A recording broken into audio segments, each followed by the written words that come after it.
This video is not paid for by the Three Ranger Bros. Somewhere between worlds, stories collide, heroes fall, monsters rise, and familiar universes break in unexpected ways. This is one of those stories. In a world of superheroes and gods, the Winchesters were never on the posters. While the Avengers saved cities in daylight, Sam and Dean hunted in the dark. Demons, ghosts, and things even S.H.I.E.L.D. didn't have files on. It was all real, and it was all dangerous.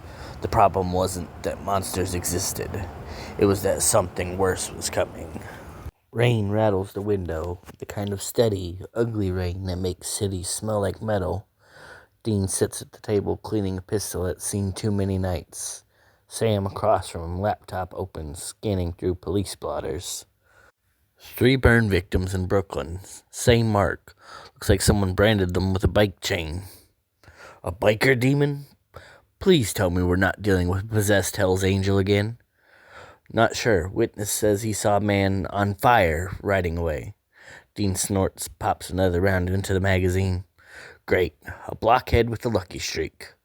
No, Dean, literally on fire, like his skull was raging flames. Hope he's got insurance. The Impala idles at the curb, neon bleeding through the wet air. Dean pulls on his jacket, shotgun slung under his arm. Sam holds a silver flask full of holy water and tucks it into his pocket. They slip under the police tape, standard Winchester technique.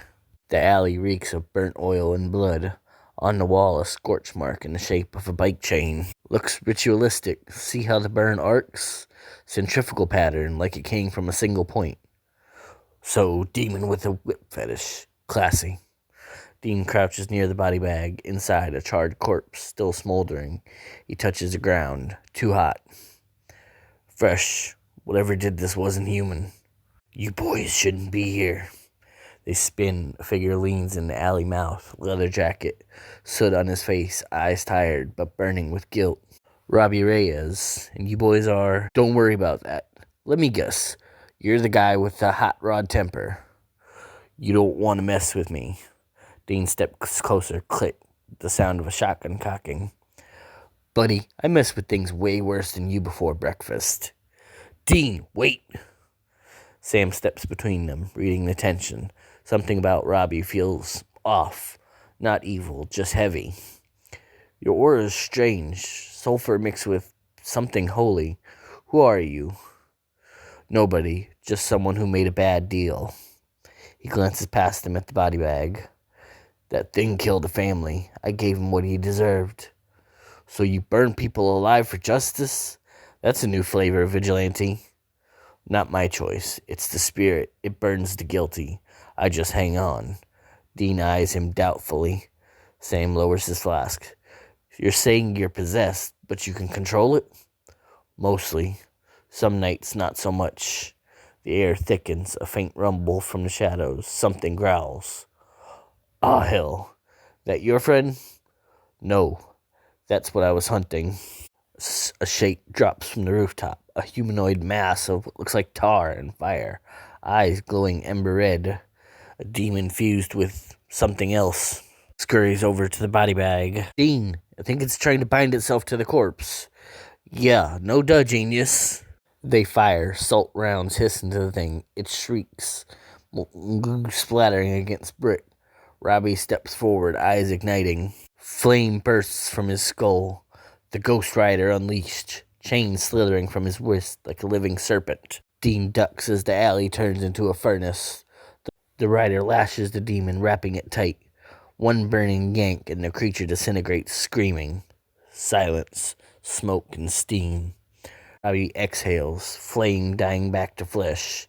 He looks wrecked. Okay, that's new. Spirit of vengeance, right? Ancient entity bound to a mortal host? Yeah, you know your lore. We read a lot of weird books. Whatever's out there, it's not just demons anymore. It's changing, fusing with other stuff. Symbiotes, dark tech. Someone's experimenting. Dean and Sam trade a look. Hunter radar pinging. Big problem. Any idea who? Robbie wipes soot from his face. Maybe. He calls himself Mr. Mephisto, deals in power, takes souls as payment. Dean groans. Of course he does. It's always a lawyer. The Impala gleams under gray light, while Robbie's Charger idles nearby. The engine shuts off and he steps out, walking to the front of it, while Sam leans against the hood of the Impala, coffee in hand. So he's part demon, but not our enemy. Yeah, like we needed another gray area. You think we could trust him? Nah, but I trust his aim. That's a start. They watch the city skyline, smoke still rising from the night's hunt. Dean, what if this Mephisto guy's the real deal? Then we gank him like the rest. In the hotel, the TV hums with static. Sam, over on his laptop, digging through encrypted files. Dean sprawled on the bed, nursing a beer he definitely didn't earn yet. Every mention of Mephisto in shield files is scrubbed, all redacted.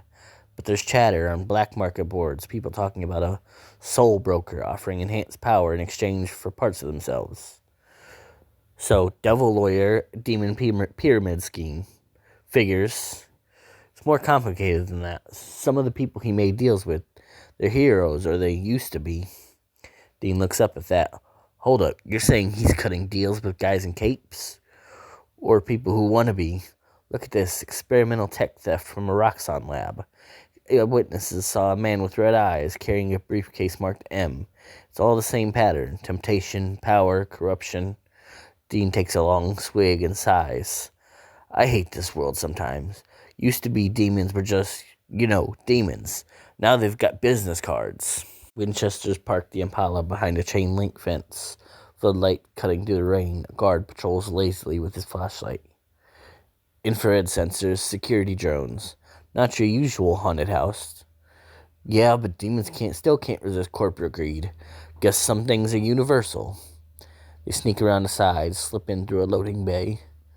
The air smells like ozone and blood. Inside, a row of containment tanks, each one holding a twitching silhouette.